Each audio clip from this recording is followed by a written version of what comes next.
अभी मैं हिंदुस्तान का सबसे अमीर राज्य झारखंड में हूँ और पूरे हिंदुस्तान का 40% खनिज संपदा झारखंड में है।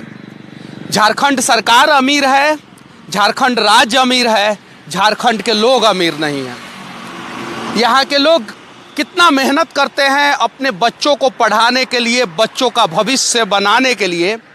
वो आज ये 2 साइकिल बता रहा है। एक साइकिल पे कम से कम 280 केजी कोयला है। इन साइकिलों पे आसान भाषा में कोई कह सकता है कि ये कोयला चोरी का होगा, लेकिन जब ये दर्द देखेगा ना तो कहेगा ये कोयला किसी का घर चलाने के लिए है, किसी बच्चे को पढ़ाने के लिए है, किसी बाप का मेहनत है। आखिर जब इतना सारा खनिज है, इतना सारा फैक्ट्री है, हर जगह है, तो सड़कों पे ये 280 क्विंटल कोयला लेके इस पहाड़ी पे चढ़ते हैं, उतरते हैं क्यों? आखिर इनके लिए कौन आवाज उठाएगा, कौन बोलेगा इनके लिए? हाँ, ये जरूर बात है कि थाना पुलिस आएगा, इनको चोर साबित कर देगा और जेल में डाल देगा, लेकिन विधानसभा में बैठे चोरों को जेल में नहीं डालेगा जो इनका हक मार जा रहे हैं। इनको शौक थोड़ी है 280 केजी कोयला जो है साइकिल पे लाद के और इतना घाटी पे ऊपर चढ़ के और फिर डाउन होना, फिर चढ़ना, फिर डाउन होना। इनका जिंदगी वैसे ही है, कभी चढ़ता है, कभी उतरता है, कभी चढ़ता है, कभी उतरता है। अरे गरीबों का नेता तो इस देश में अनेकों हैं। कोई बोलता है चाय बेचे थे, तो कोई बोलता है गाय बेचे थे, तो कोई बोलता है भैंस बेचे थे, तो कोई बोलता है बकरी बेचे थे। अब हम उसके बारे में ज़्यादा नहीं कहना चाहते हैं, बस इतना ही कहना चाहते हैं कि इस देश में गरीबों के नाम पे जितने नेता राजनीति करते हैं ना, वो सिर्फ और सिर्फ गरीबों का थोड़ा थोड़ा विकास कर देना। तो हमार भैयावा जो पीछे समोसा बेच रहा है, ये भी जगह सरकारे का है, सरकार चाहे तो जब चाहे तो उसको हटा सकता है, ऐसा संविधान में है। लेकिन सच्चाई ये है कि झारखंड के सभी खनिज संपदा पे अगर हक है किसी का तो झारखंड के लोगों का है।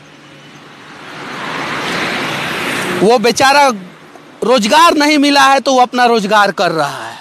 आखिर जब इतना सारा फैक्ट्री है तो दिक्कत क्यों है?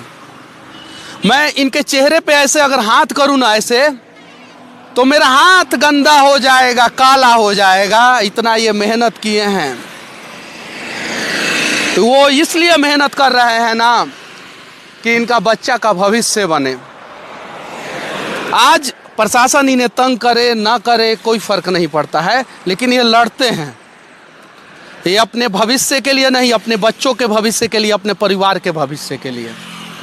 इनका पसीना किसी को नहीं दिखेगा, इनका मेहनत किसी को नहीं दिखेगा, इनका हिम्मत और हौसला किसी को नहीं दिखेगा, मुझे पता है।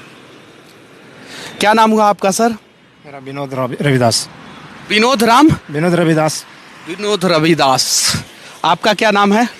राकेश राय। मेहनत करते हैं आप लोग, तो देखिए ना, दिक्कत होता है ना बहुत। क्यों करते हैं इतना मेहनत? तो अब तो देखिए रहे हैं काहे कर रहे हैं। क्या बोल रहे हैं? अभी तक मुंह नहीं धोए हैं, इतना मेहनत करना पड़ेगा। अभी 11 बज रहा है और ये मुंह नहीं धोए हैं, इसलिए कि इनका जो बच्चा है वो सही से खाना खा सके। हम लोग भावुक आदमी हैं, भावुक हो जाते हैं। हक माना जा रहा है हमारा, इनका, उनका, उनका, सबका। किससे सुनाएं, किसको दिखाएं ये दर्द? कौन देखेगा? कौन इनके लिए खड़ा होगा? कौन इनके लिए खड़ा होगा? कौन इनके बच्चों के लिए खड़ा होगा? कौन होगा? एक ट्रक पे पलदारी करने वाला आदमी 50 केजी का बोरा या 100 केजी का बोरा ट्रक पे चढ़ाता है, उसके मेहनत को देखना पड़ेगा। ये लोग तो 280 केजी। अगर मैं कैमरे के सामने वीडियो में रोना शुरू करूं तो लोग कहेगा नाटक है।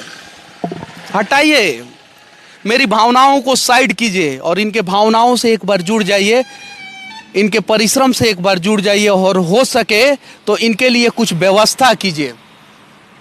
अगर इनके लिए रोजगार का व्यवस्था नहीं की है ना, तो इनके बच्चों का भविष्य कम से कम बना दीजिए और इनका जो हक है ना, इन्हें दे दीजिए। बस झारखंड सरकार से और इस देश के सरकार से मैं यही विनती करूंगा। इससे ज़्यादा ना मैं इनसे सवाल पूछूंगा और ना ही ये जवाब देंगे, मुझे पता है। क्योंकि अगर इससे ज़्यादा ये लोग जवाब देंगे तो कल थाना वाला आएगा और इन लोगों को फंसा देगा, मुझे पता है। इसीलिए आप लोग मेहनत कीजिए और अपने परिवार को, अपने बच्चे को चलाने का प्रयास कीजिए और ये प्रयास कीजिए कि आपका बच्चा फिर भविष्य में ये काम ना करे।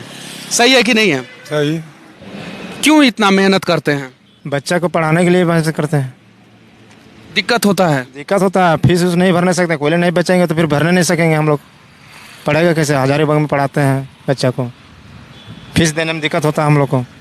अच्छा, सरकार कोई मदद नहीं करता है? मदद क्या करेंगे सर, वही चावल वावल मिलता है और कुछ नहीं मिलता है। जाति के नाम पे तो वोट मांगने आते हैं नेता लोग। मांगता तो है, वोट तो देवे करते हैं। वोट देते हैं, यानी नेताओं का भाग्य आप बनाते हैं। बनाना ही पड़ेगा, एक वोट का मालिक है तो देना होगा ना। लेकिन नेता इनका भाग्य नहीं बनाते हैं, इनके बच्चों का भाग्य नहीं बनाते हैं।